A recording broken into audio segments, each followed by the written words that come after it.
Merry Christmas, everyone. I hope y'all having a very Merry Christmas, and y'all have a Happy New Year. Now, by the time you see this, it will be the day after Christmas, but I still want to say Merry Christmas, Happy New Year.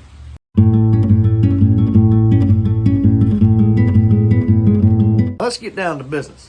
The reason we're here today, we're here in the Hayden Meat Grilling Shack. We're going to be doing our very first prime rib. I've only had prime rib once in my life.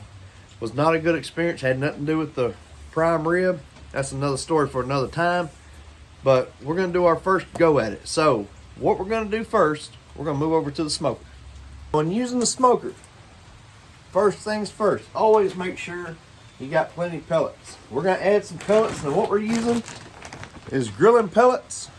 They're ultra premium competition blend. So we're going to give this a try. I've not used this brand before, but it appears to be, and everything I've read about it, it's really good flavor. I said competition blend, it's championship blend, but this is a mixture of hardwoods. So we want that bold flavor for this prime rib. As always, with this Z-Grills pellet smoker, raise the lid, turn it on. We're going to run through our smoke cycle. Once our smoke cycle is complete, and you'll know it because it'll get real smoky, and then once the smoke dies off, the smoke cycle is complete. But we're going to run through the smoke cycle, and then we're going to set it for 225 degrees. Before we get started on the actual prime rib, I've got this bowl here. We're going to make our binder. It's kind of like we're going to use half a cup of horseradish mustard, add it into the bowl. We're going to add 2 tablespoons of W sauce, Worcestershire, wash your sister, whatever sauce. I'm using the Bear & Burton's. It's really good flavor. Probably one of the better Worcestershire sauces I've come across, but I had 2 tablespoons of it in here.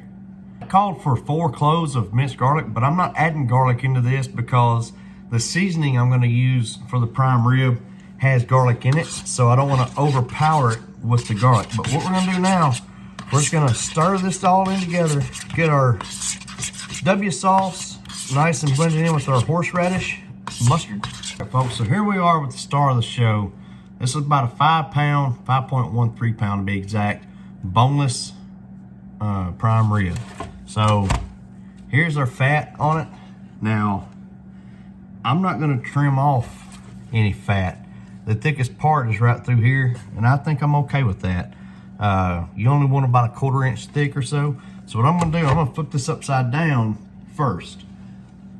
And that mixture that we made with our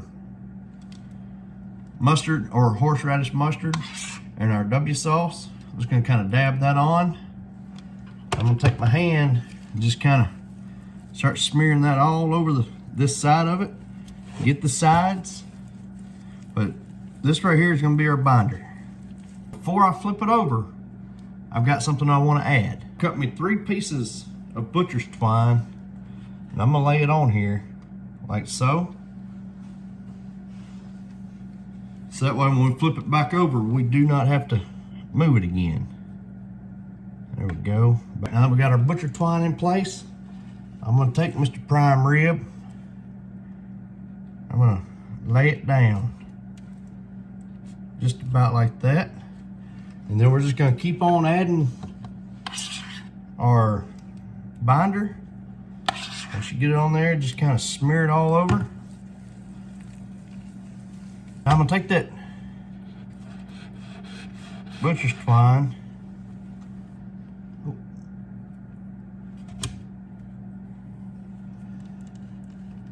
get it about evened out. I'm just going to tie us a simple little knot over the meat. Uh-oh, maybe it's not so simple, huh? But there we go. And the only reason, folks, we're doing this is because the butcher's twine, the prime rib, it will want to kind of flatten out, lose its shape over the cook. So we're going to tie this off, and I'll bring you back for the next step. All right, so now that we got it tied up, now I'm gonna come in with my seasoning. Now I'm using the old Granny Moore's Gangster. This does have a little bit of garlic in it. That's why I didn't want to add the garlic in with the with our binder, but we're just gonna season this up just like we would any cut of steak, brisket, whatever. But get this dude good and seasoned. And I purposely waited on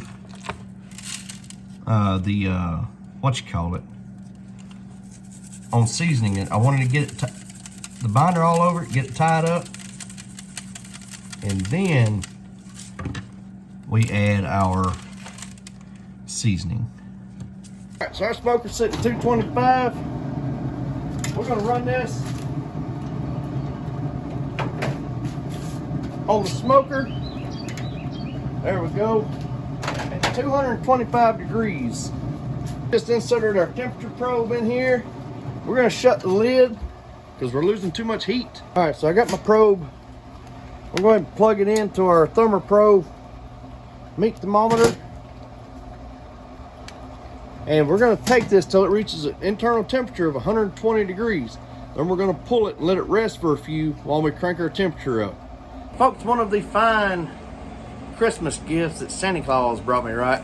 This little grilling apron. I don't know where he got it from, but I'm sure glad to have it. It makes life a lot easier.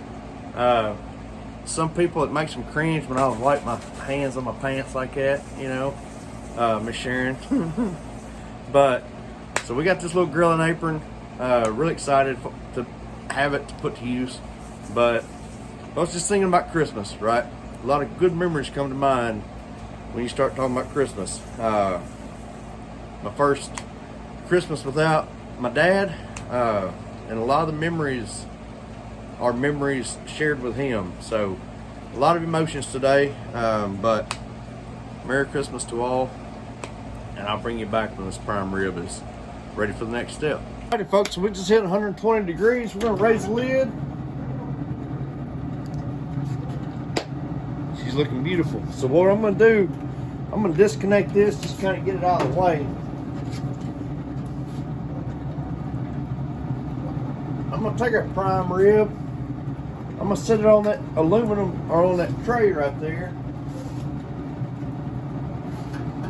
And then we're gonna shut the lid.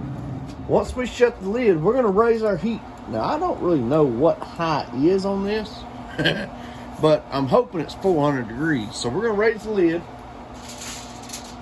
I'm gonna take a sheet of aluminum foil, kind of loosely tint it over the top of our prime rib. And so now we're just gonna wait for that temperature to bump up to that high setting. Like I said, I'm hoping it's 400 degrees. I don't know what that high setting is on this Z-Grills pellet smoker. We're about to find out together. I've never run my temperature that high, but if it doesn't get to 400, we've got a backup plan. So bear with me here. So we're gonna run that up to that high setting, and then we're gonna put it back on there to finish it out at 130 degrees. Like high is about 405. So what I'm gonna do is I'm gonna raise the lid as quickly as I can. I'm gonna get this prime rib back on the smoker. We're gonna finish this out at 135. So we're gonna close the lid and let it go.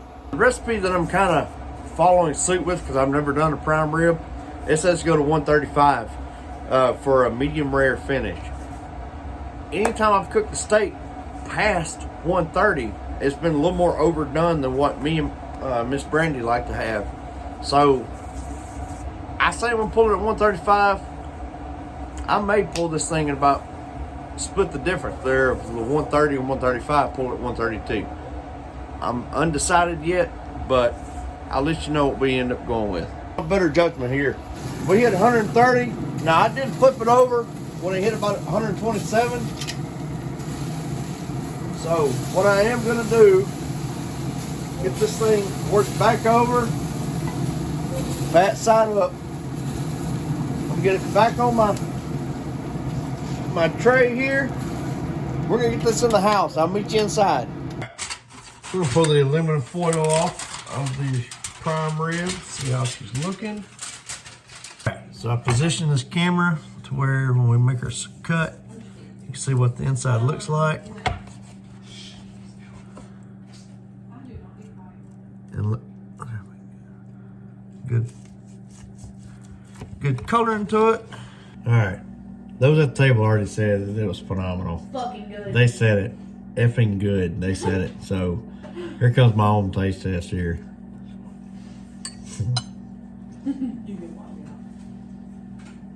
Folks, real quick. Damn good prime rib. Super easy. Takes a little bit of time, but very good. Merry Christmas. Happy New Year. Y'all please like, subscribe, and we'll see y'all later.